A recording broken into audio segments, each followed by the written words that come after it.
Talk, 820 AM, WCPT Willow Springs, and online at WCPT820.com, where facts matter. Indeed knows finding the right hire takes time away from your business. Hiring a qualified data engineer felt like a second job. More job seekers use Indeed than any other site, so there's no better place to find someone with the skills you're looking for. I needed someone with a master's in computer science and database experience. Plus, Indeed screener questions help you find your shortlist fast. Now I'm back to having just one job. Get a $50 credit to give your first job posting premium placement at Indeed.com/credit. Terms, conditions, quality standards, and usage limits apply. Additional terms online. The following program, To the Left, is sponsored by To the Left Media, LLC, and to the extent applicable, their guests. The views and opinions expressed therein do not necessarily reflect those of NewsWeb Radio Company or its management.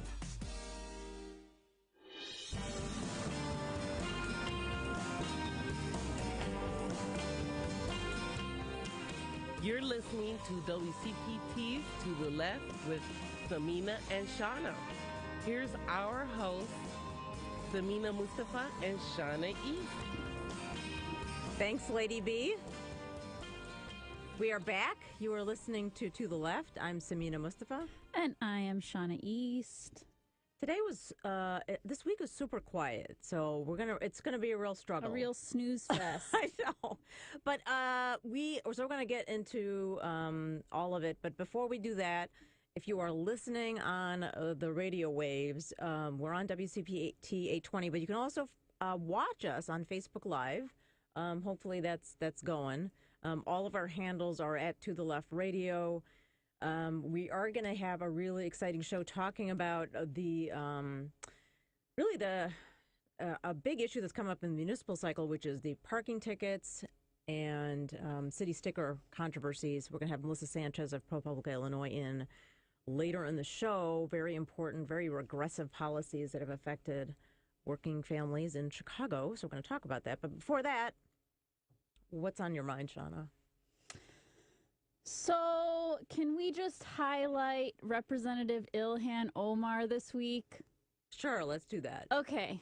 So I don't remember what day it is, and I'm actually shocked when you told me that this was this week that this happened. Yeah. But do you remember the initial Twitter message that sparked the whole controversy? Yes. So Glenn Greenwald of The Intercept was, if I remember correctly, was calling out Kevin McCarthy, who is the House Majority Leader for the Republicans, and basically saying, why are you basically attacking the two Muslim congresswomen? Something to that effect. And Ilhan Omar quote tweeted Glenn Greenwald's tweet and said, "It's all about the Benjamins." Yes, which is apparently from a P. Diddy song, right? Because I'm not cool and I know nothing really about contemporary music. I barely remember the song. I didn't even remember it was P. Diddy. I do remember it being from the days of yore. Yeah, so this is all I'm reading all this, so it's not like which then prompted a response from an editor, I believe, at The Forward, who said, this is anti-Semitic, you're using tropes, Congresswoman, you should be, this is the sort of the second time you've done this, and so it became a battle, because then she said, who do you think is actually creating this pressure or paying this money as you're alleging? And then she quote tweeted that and said, AIPAC. AIPAC, exclamation point. Right. And so, that is what sparked intense insanity and backlash. Right. And, my perspective is, as someone who is a Muslim woman who ran for office, very sympathetic to what Rashida Tlaib and Ilhan Omar are going through, because they are getting the backlash they have faced and have been facing is way out of control. I mean, they're being just hammered, and I know that, I'm friends with Rashida Tlaib on Facebook, so I see, not like that we're friends, but I see she was like, this is not trivial. This is really an attack. Now, going back to the substance of the conversation, what it ended up doing was illustrating to folks, there is pressure on our representatives from a variety of interests that are contributing money, whether it's directly from those organizations or it's coming from third parties. My biggest point in this whole thing was, regardless of this controversy, the defense industry, think tanks, there are people who have a vested interest in creating or elevating tensions in the Middle East. And so nobody's coming out really looking great here. But what was, I think, disheartening, and again, a little maddening for me personally, is just to see how much Ilhan Omar was sort of hung out to dry by her Democratic colleagues. I don't expect anything better from the Republicans, but the fact that Nancy Pelosi chastised her, and I posted this. I said, you know what? If you notice, she chastised Maxine Waters, she chastised Rashida Tlaib, and she chastised Ilhan Omar. It's like it's all women of color who are being hung out to dry by the Democratic establishment. So, but then the next day, she grilled the new special envoy to, is it Venezuela? Yeah, Elliot Abrams. Elliot Abrams, which was fantastic. Yeah. And so she's resilient. Like, wow, she is so tough under fire. I mean, I was so impressed with her. I was already impressed. Yeah. And then when I saw that, I was like, thank you, because no one is talking about this. No one. So, but that goes back to, again, people talk about, oh, we want diversity. No, you actually just want to be able to have people who think like you, who check a box and make you feel good. But what I'm so proud of Ilhan Omar and Rashida Tlaib for doing is they're not just saying we're here, and we're making you feel not racist, but we're actually bringing perspectives that are important that need to be heard. You don't have to agree with them, but we're not, we have too many people who are in office who are not willing to ask these tough questions. And I'm so glad, AOC did it on campaign finance, Ilhan Omar did it on Venezuela. What are we doing? And then, of course, Trump declares a national emergency, so we have total chaos. So that's where we're at. Another thing that I just remembered, which I can't believe I didn't remember when we were talking before the show, is that this week in the House, the Yemen vote passed. Yay, that's awesome. Yeah. So the bill for the War Powers Resolution, that Yemen was an illegal war that wasn't voted on by Congress. Yeah. So that was a major victory, and, we did a show on it last year, and I've been, trying to really help draw people to calling their Congress people and, taking action on it, and working with Just Foreign Policy and Yemeni Alliance Committee and other coalition groups, and it's been great. So anyways, what happened was at the very last second before the vote went through, they snuck this amendment in, and it's called the Buck Amendment. And it basically says that we can still share intelligence with the Saudis. So then the vote passed, it was all Democrats voted yay, and then a dozen or maybe a little bit more in the teens, GOP voted yay. So we're still looking at it as a victory, but in the Senate now, we want to fight for the bill to get passed without that amendment. So then when it goes back to the House, it puts pressure on them to drop it. Right. But sneaky. Yeah. And, and I think, and this is one of those things where, we had Robert Naiman on from Just Foreign Policy last year. So you can check it out on our SoundCloud or previous Facebook Live. And so it was a big victory, because if you think about our relationship with Saudi Arabia and what's been going on there and how much it sort of has been pushed by the foreign policy blob, saying this, we have a strategic interest in supporting Saudi Arabia for this, and there's a whole mess, especially post Jamal Khashoggi, the killing of Jamal Khashoggi. But going back to this particular vote, that was a big deal when we got the Senate vote. So getting this is, we're making progress. Mm-hmm. And so I know Robert was saying, this is what he's hoping will then be a tipping point to change our policy for other endless wars. And so it's troubling that we're still.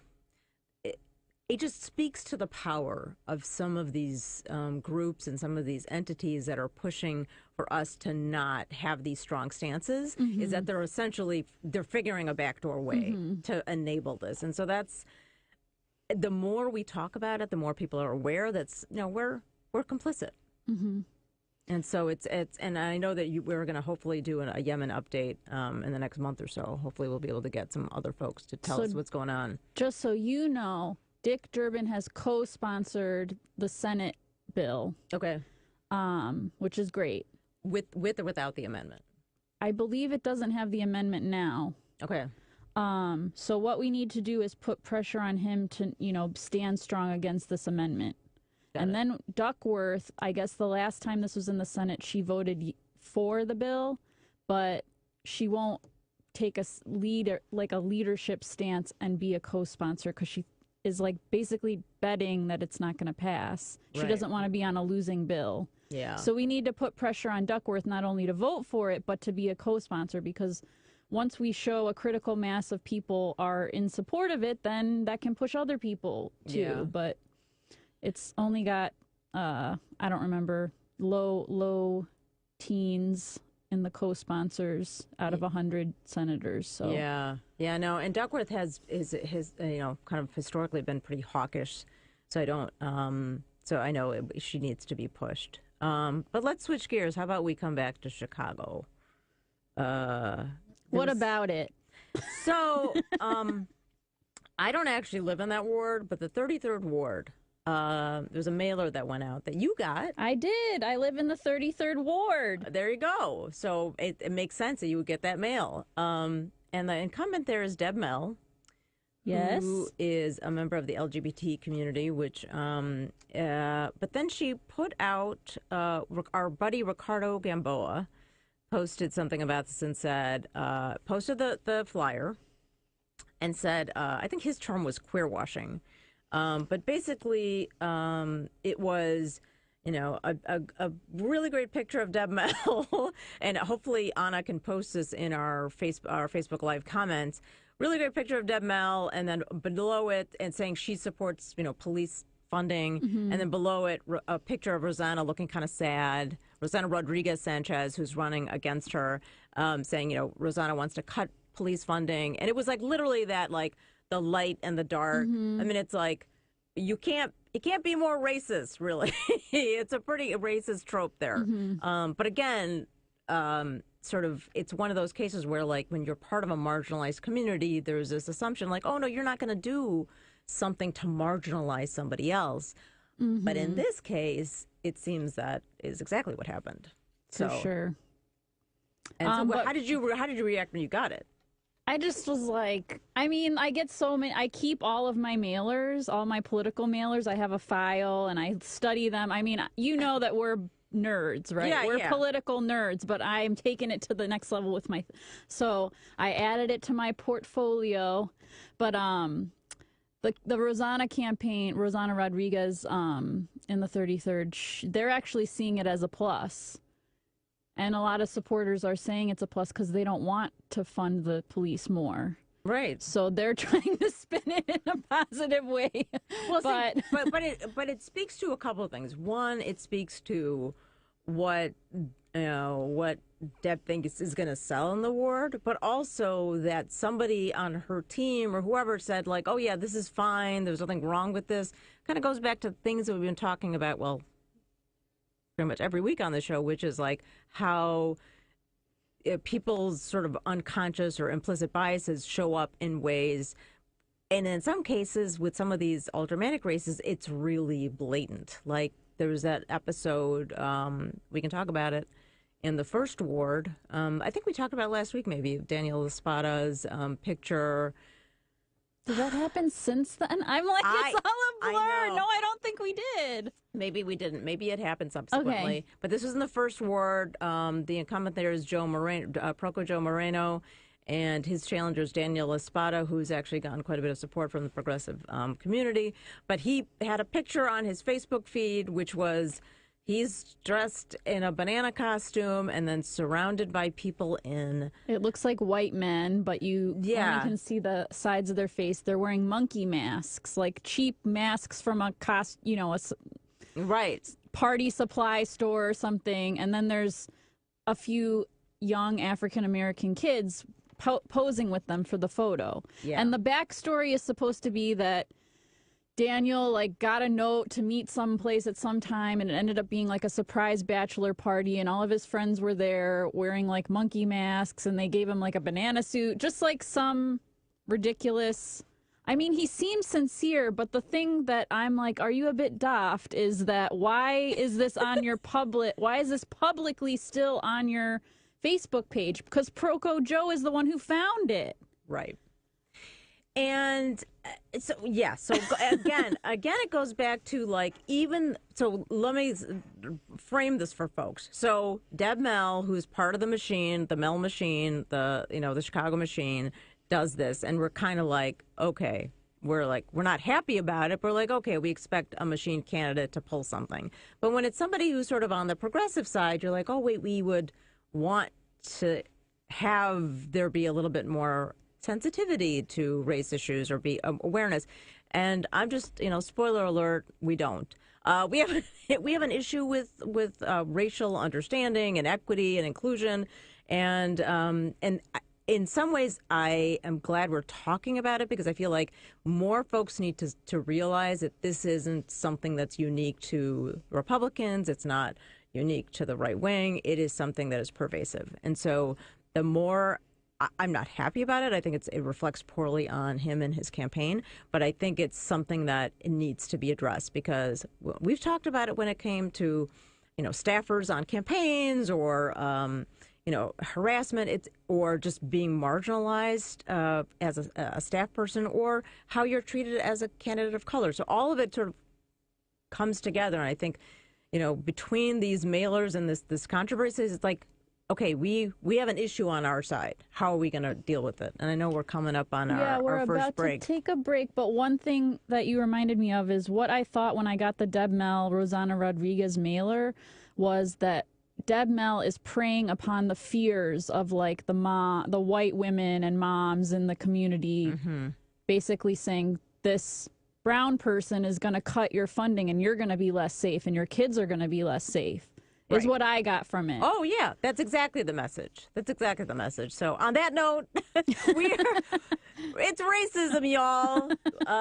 We're going to come back. We're going to take a break. You're listening to The Left. I'm Samina Mustafa. And I am Shauna East. And we'll be right back.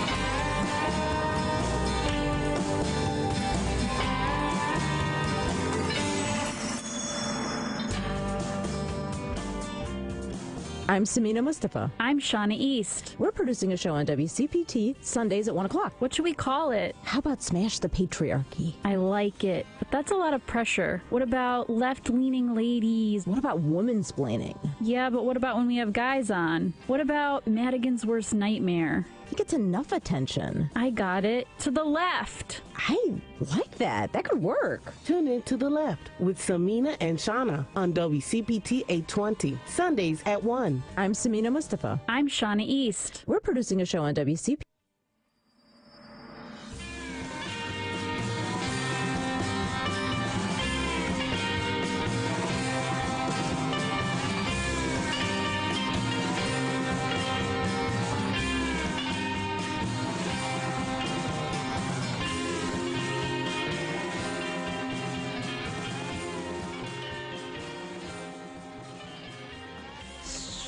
We are back.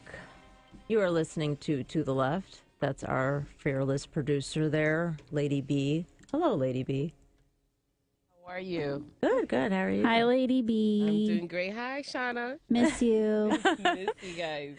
So we are back on WCPT 820. We are to the left. We're talking today about a really important subject. And we've been talking about politics and all these aldermanic races, mayor's race. But at the end of the day, this is all about people and how all these folks running, what policies are they going to push, what are they going to do, and it's going to affect people. And today we are really honored to have from ProPublica Illinois, Melissa Sanchez, who uncovered a story that's now become a policy issue that all of the candidates are having to confront because it affects a lot of drivers of color, communities of color. And so welcome. Thanks so much. Hi. Happy to be here. Yeah. Oh, there you go. Our studio audience is very tiny, but they're very, very loud, very loud. Very loyal, dedicated audience. So if you could just tell us a little bit about your background, and then we can talk a little bit about the story that you started to uncover. Sure. So I've been in Chicago for about 5 years now. Before I was here, I worked at a couple of nonprofit magazines. I started with Catalyst Chicago, which covered education in the city. That magazine has since folded, and it turned into became part of the Chicago Reporter, which is a much older magazine in Chicago that does investigations with a race and class lens. And prior to moving to Chicago, I worked in Miami at El Nuevo Herald, and that's the Spanish language sister publication of the Miami Herald. And I did a lot of crazy Miami crime and politics stories. And before that, I worked in Washington State in a small community called Yakima in a very agricultural area that was about half Latino because somebody had to pick the apples and the grapes. And so I covered that community for a year and a half and adored my time there. How did you start writing, or what made you decide to become a reporter?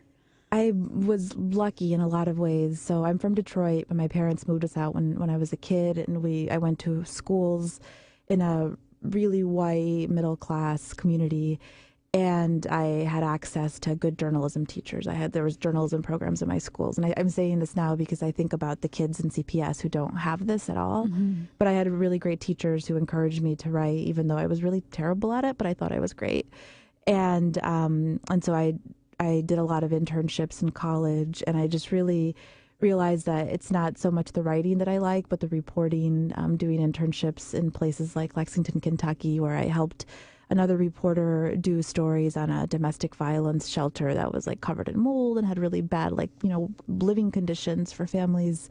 And that sort of just made me realize that journalism can be powerful. And it was less of an ego thing at that point. I'm doing this because I think I'm good at it, and more like journalism can help make the place around you better.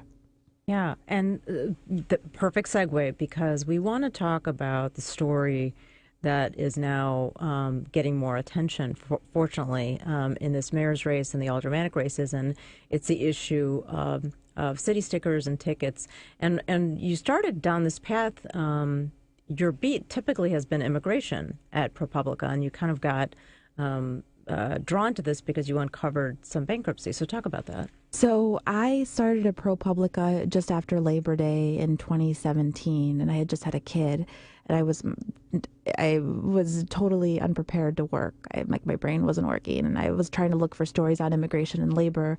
And the first few weeks were rough, just being sleep deprived and trying to. But we opened up shop in Chicago in the fall of 2017, right. And so there's 5 regular reporters, and we do investigative journalism at the local level.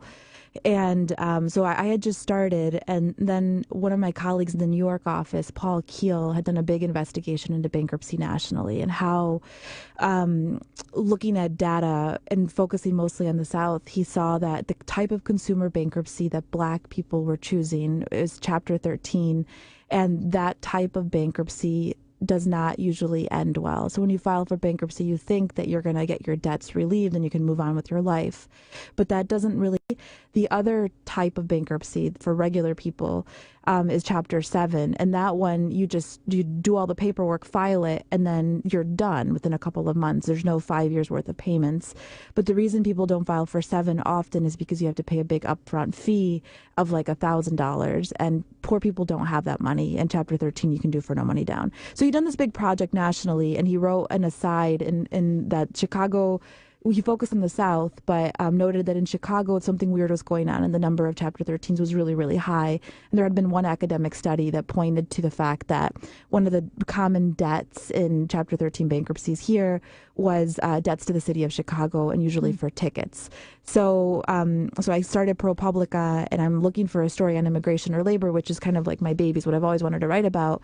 And then this thing comes up, and my editor's like, what is that? And I said, I don't know. Let me look into it. Maybe we can do something. And we thought we would do a small story on what's happening with tickets and debt. And it just turned into, seriously, like a year of my life, like looking into inequities in ticketing, how debt accumulates.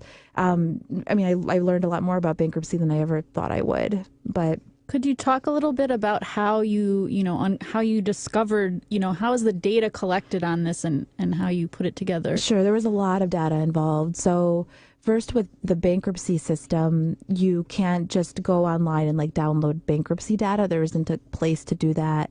So I had to write a letter to the chief judge of the bankruptcy court here and ask for permission to use the system called PACER. PACER is like the public access for court electronic records, but it's not very accessible to the public. You have to pay 10 cents a page. And when you're looking at a big set of data, we were looking at hundreds of thousands of rows of information that we wanted. It would have been really cost prohibitive to do that. So I got an exemption to use the system for free. And then one of my colleagues, David Eads, who's really good at technology, he built a scraper that was able to pull systematically 10 years worth of information. So he was able to build we built our own data set based off the federal data, and we used that to be able to talk about things like who's filing for bankruptcy. Chicago's very segregated, so it's very easy to make assumptions about race or class based on the address of where people lives. Every bankruptcy case had all the debts that the person had accrued.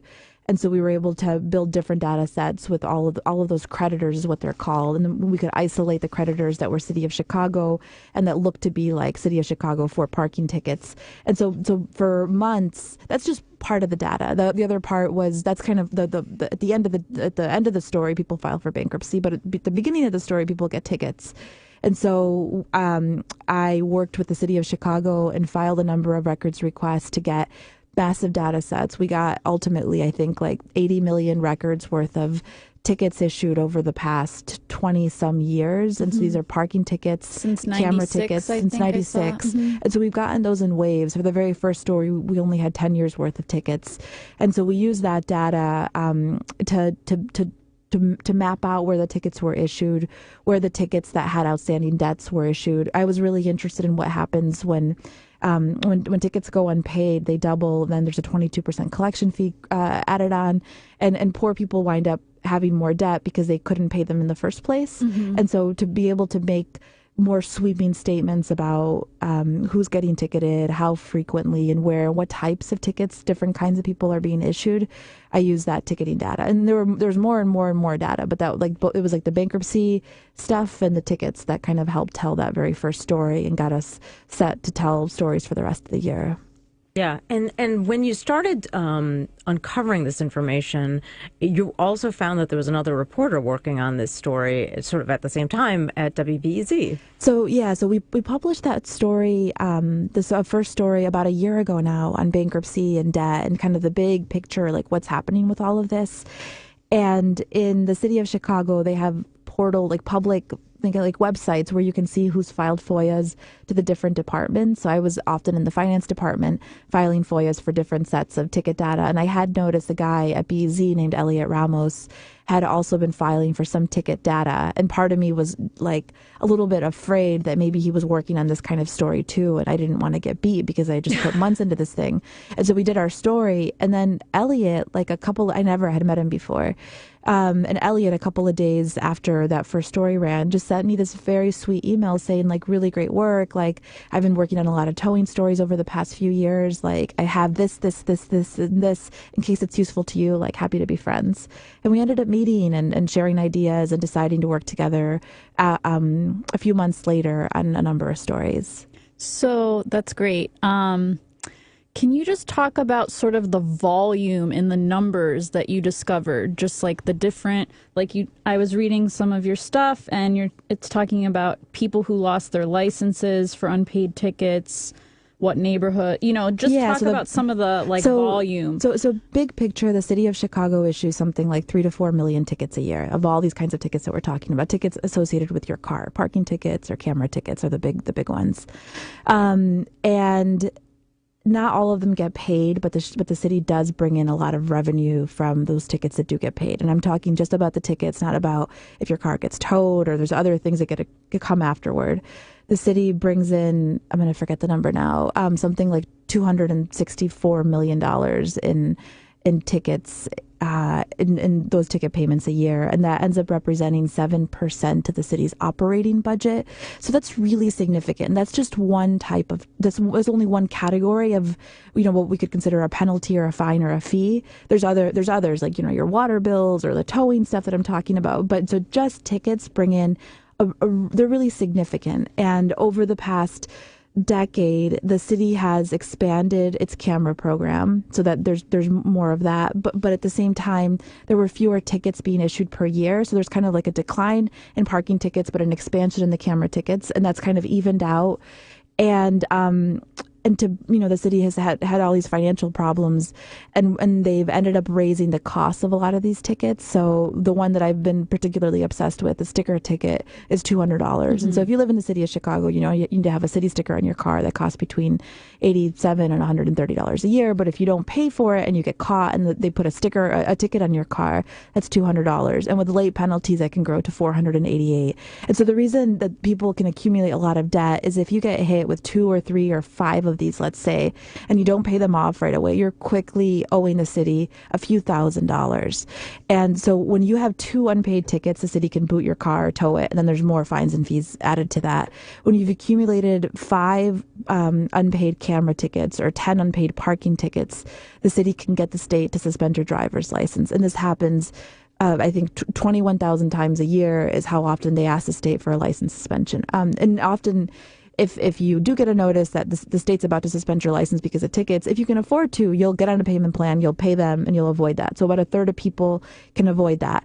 But a third of people can't, and they end up losing their license. And nearly every one of them, maybe that's an exaggeration, probably 9 out of 10 of them are people who live in Black Chicago. So this happens because of poverty, because of one thing I haven't really written about, but I've been thinking about a lot is people who live in parts of the city that have less access to good public transportation tend to be hurt more by these kinds of policies. So you lose your license, and then you're really screwed because how are you supposed to get to work if you don't have good access to public transit? So all of these things kind of add up. Snowball. Right. And so all of this is going on, and Chicago's had a reputation for years of kind of being terrible with towing or with tickets. But as those fines and fees increased in more recent history, I'd say in the past 5-6 years, then the debt has just exploded. And we've seen this in bankruptcy court. So a decade ago, about 1,000 Chapter 13 bankruptcies filed in the Northern District of Illinois included some type of debt to the city that was usually parking tickets. And the average debt was $1,000 or $1,500. Wow. And then in 2017, that number had grown from 1,000 cases, 1,000 people filing for bankruptcy, to 10,000. And that number is massive. And the vast majority of those are in low-income Black Chicago. And most of those do not end with debt relief. Like I said, that it's so complicated and burdensome to go through a Chapter 13. Most of those end in failure. And so what that means is people have signed up for bankruptcy in order to get the state to lift their license suspension, in order to get their car out of the pound. And then they might make payments toward their bankruptcy for a month or 2 months or a year, and then they can't afford to do it anymore because some emergency happens and they can't do it. The bankruptcy case gets closed without any debt relief, and all of that debt comes back plus interest. And so it's a big mess for a lot of people in the city, and nobody had been talking about it. Nobody, I think poor people knew this was a thing. Bankruptcy attorneys knew it was a thing, and they're making a lot of money doing this. But I was astounded to know that just so many people were suffering, and we in white or middle class Chicago just had no idea. Right. I spent a lot of time knocking on doors, and I met families where the mom and the grandma and the daughter and the brother, all these different people had filed for bankruptcy for the same thing. And it's just terrible. Yeah. And you actually uncovered that there were 23,000 duplicate tickets. So someone in less than 24 hours received multiple tickets for the same $200 city sticker. Yeah. So I found out about that because I met a woman. I heard of a woman through the bankruptcy data who owed the city $100,000 in unpaid tickets, which is just it's stunning. And she told, I was like, how does this happen? She's like, I can't believe it myself. She gets the notices in the mail and just throws them away. She's a single mom, 2 or 3 kids, lives in a gated public housing community near South Shore. And to get into the place where she lives, you can't, it's not that parking meters are walking around, meter maids are walking around issuing tickets, is that there's a lot of police who hang out in her neighborhood. Mm-hmm. There's an overlap with policing. Neighborhoods with more police activity are going to get more police walking around looking for something to do. So this woman, there's barely any parking in this place. She's got hit with dozens of these $200 tickets that have all escalated to $488. And at some point, you just give up. You just give up. So, but she had told me, just when I talked to her, they issue so many tickets. Sometimes I go outside and there's 3 or 4 tickets in a single day. And I told my editor this, and he's like, "Is that real? Can they actually do that?" And we kind of had to set that aside. And a few months later, I went back and looked in the data and was able to figure out how to ask the data the question, how often is somebody issued one of these $200 tickets more than one time on a single day? And we found 20,000 instances of that going back over a decade. And that's against city code. And so it took, we did that story, I think, in June of last year. And it wasn't until November, December, after the day that a lawyer had filed a lawsuit based on our story, that the city decided to refund people money for that. Right. So we just, you're listening to the Left. I'm Samina Mustafa. And I'm Shauna East. And we're talking to Melissa Sanchez of ProPublica Illinois. We are going to take a quick break, and we're going to be back talking more about the story, really the response from the city of Chicago, and then a little bit more about reporting. Again, we'll be right back. Thanks.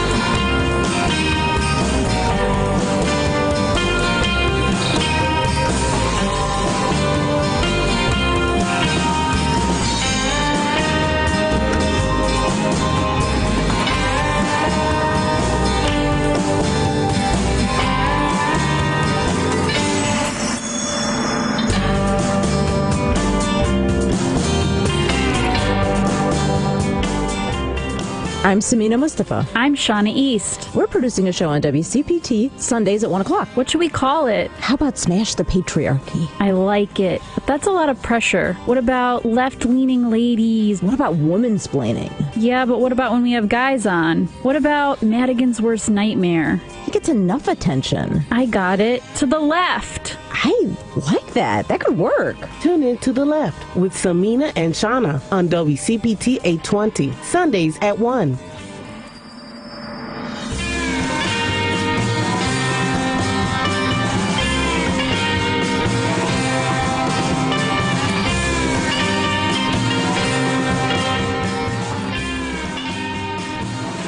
And we are back.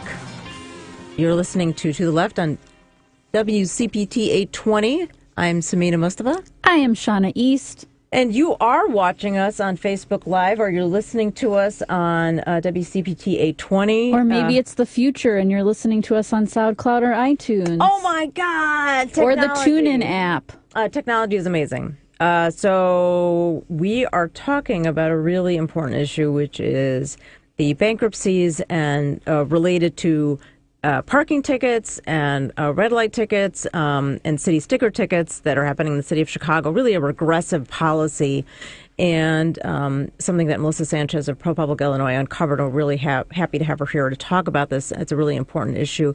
I'm curious, because we're in the middle of an election cycle, this has become an issue that a number of candidates said, yeah, we're happy to change this, we're happy to reform it. But what was your initial response from the mayor's office, from the city clerk's office on these issues? Yeah, so the response has changed a lot over the past year. When I first started working on this with the city, we did a lot of back and forth, and I was really focused on the bankruptcy side of it. And they sort of kept saying that we have payment plans that are accessible to poor people, and there was no real defense of whether these regressive, like you said, policies are disproportionately affecting poor people and people of color.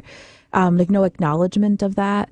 And part of it was also maybe I didn't have the confidence or all the data yet at that point to be able to say with more certainty that these policies are actually affecting poor people more, that the disparities in actual ticketing, like Black Chicago is getting more tickets per capita than other parts of the city, which is important to say because I think there's a lot of questions about whether, anyway.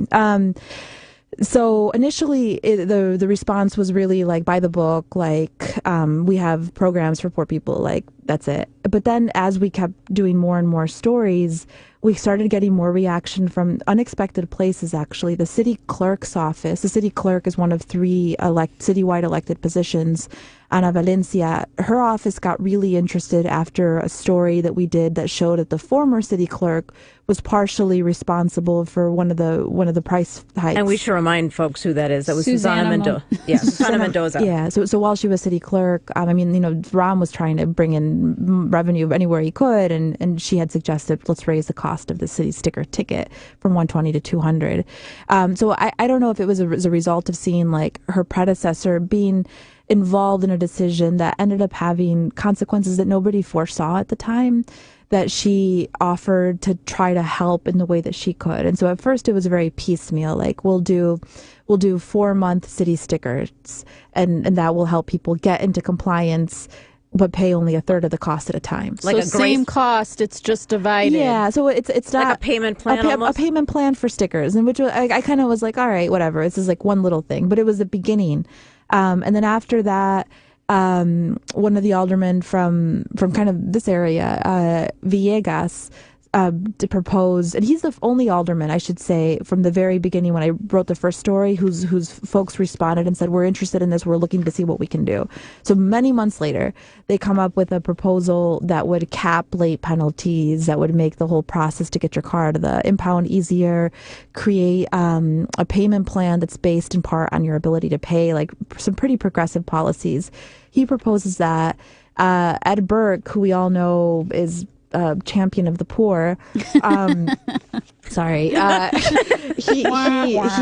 He proposed ending license suspensions for poor people unless there's some ability to pay determination, and that's kind of been canned since he's under federal investigation now. But there was sort of more and more energy from different places. Then the clerk's office, Valencia, she ended up creating this big task force with all of the players, the police, the finance department, all the different departments that are responsible for how the system works. She brought them all together, and starting in December, they've been meeting every single month with a lot of community groups, which I think is pretty important. So some of the community groups like Kofi, which is a group of mostly low-income women of color who have been really interested in this issue because their members are really hurt by debt. The Chicago Jobs Council, which has been working against the license suspensions for tied to debt. So they've been meeting monthly, and they're planning to put together a set of proposals to the new mayor when he or she takes office in May.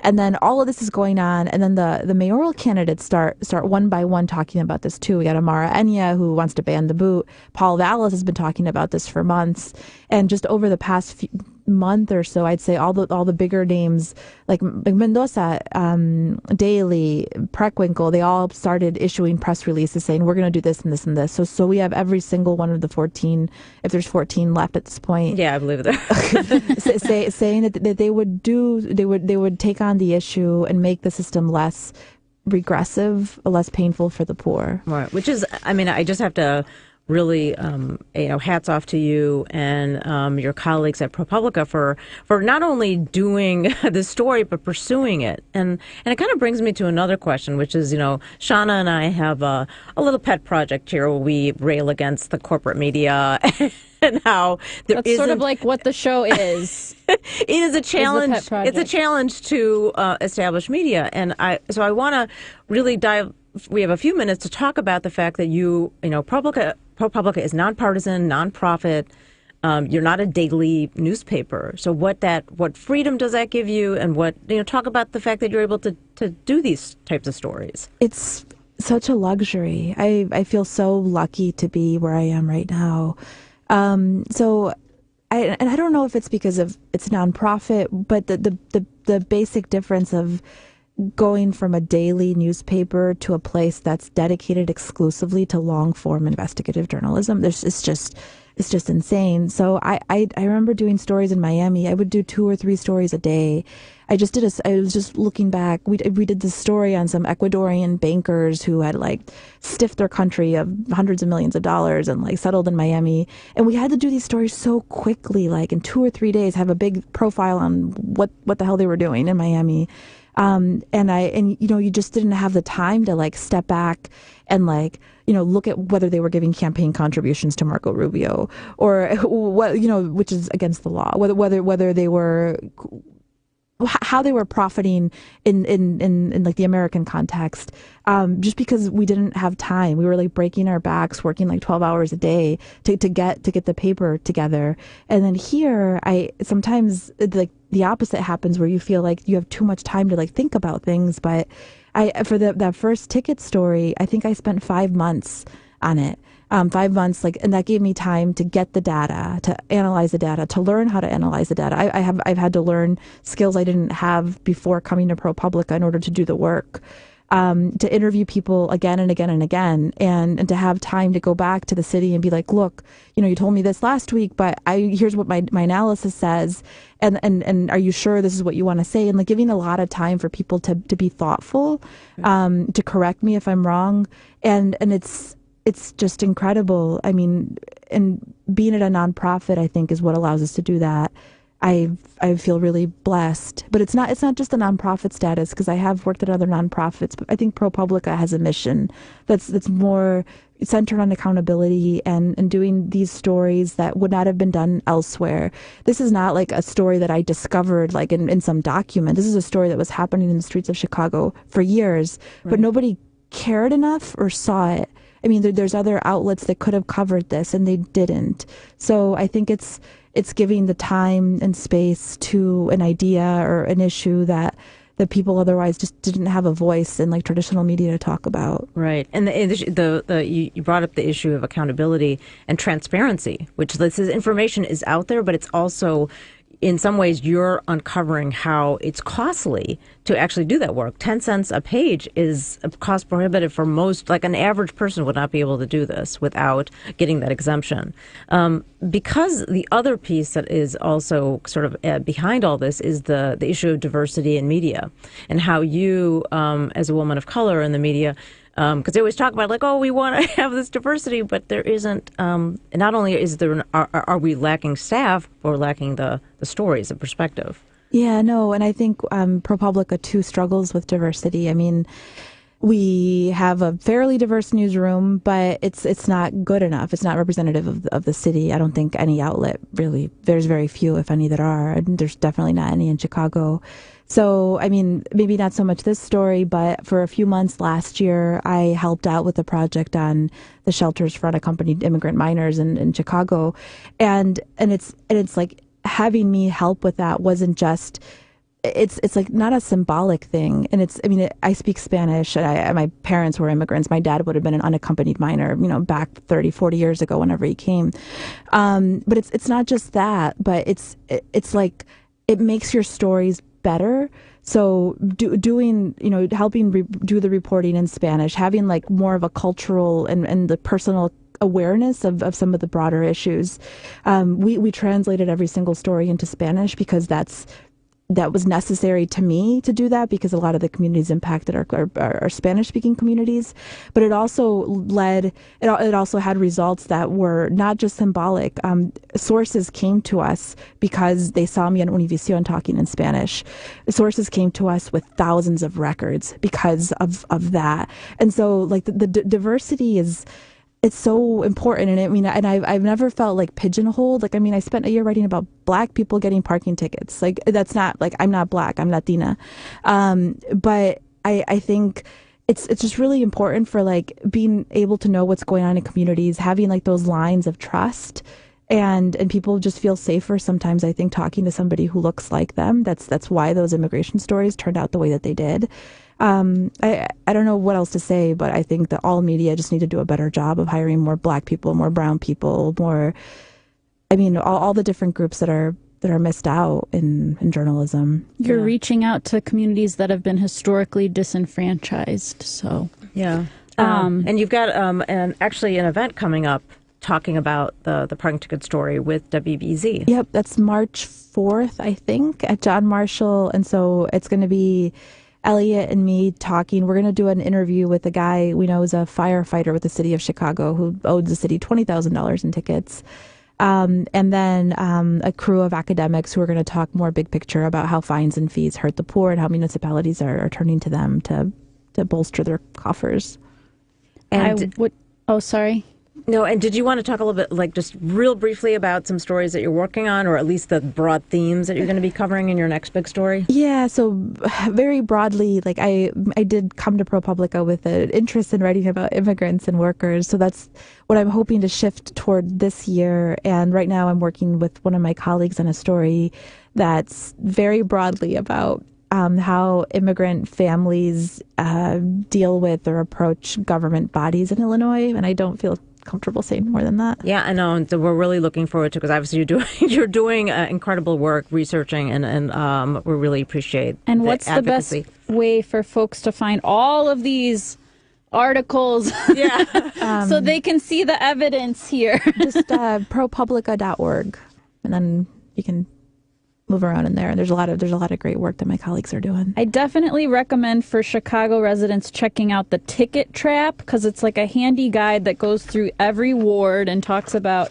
how much in total debt since 1996, how much percent of tickets paid, and what the demographics of that ward are. And it's very interesting. The one question I had before we part today is, the 19th ward had the least amount of debt. I wonder what ward is that? Which ward is that? That's actually Beverly. Oh. Alderman Matthew O'Shea. But I'm just curious, what reason do you think that is? Like, what are the reasons why? So just that they're what? It's a white. No, so it's Beverly, and Beverly has a lot of cops that live there. What do you think? It's hard to say. You might say people, like, they're more compliant. They don't break the rules. I don't think that that's the case. I think that there's just fewer people issuing tickets in those areas. And if they do issue tickets, the people who get them can afford to pay them. And so they're not doubling. They're not getting that 22% collection fee. So there's going to be less debt.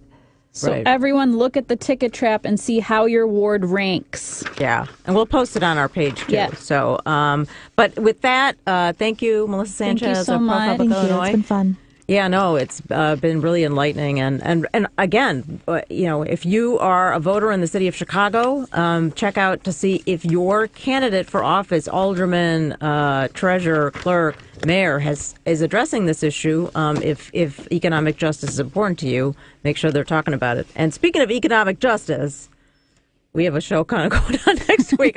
That's not a real segue. I was just... Speaking of economic justice, you can donate to us at patreon.com/To the Left Radio. Please consider making a monthly donation. Yes, we are independent. Right. We need the money to pay for the airtime, so please donate. We're having a fundraiser on March 16th at the Hideout, so please come on down. Another independent venue, right? We're going to have a live show. We're going to be recording, and then that'll be on a later broadcast. And then next week, Samina's going to be on a much-needed vacay.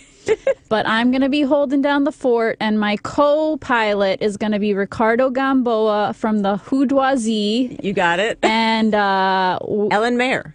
And Ellen Mayer is going to be our guest, and she is one of the authors of The Girl, I Guess Voter Guide, which just came out. So Google that if you haven't seen it yet. Some interesting choices for the different aldermanic races, treasurer, mayor, etc. They went through every ward, every single ward. So they did the work. So we're not allowed to tell you how to vote on the show because of FEC guidelines, but we're going to talk about some issues. We're going to talk about, we're going to...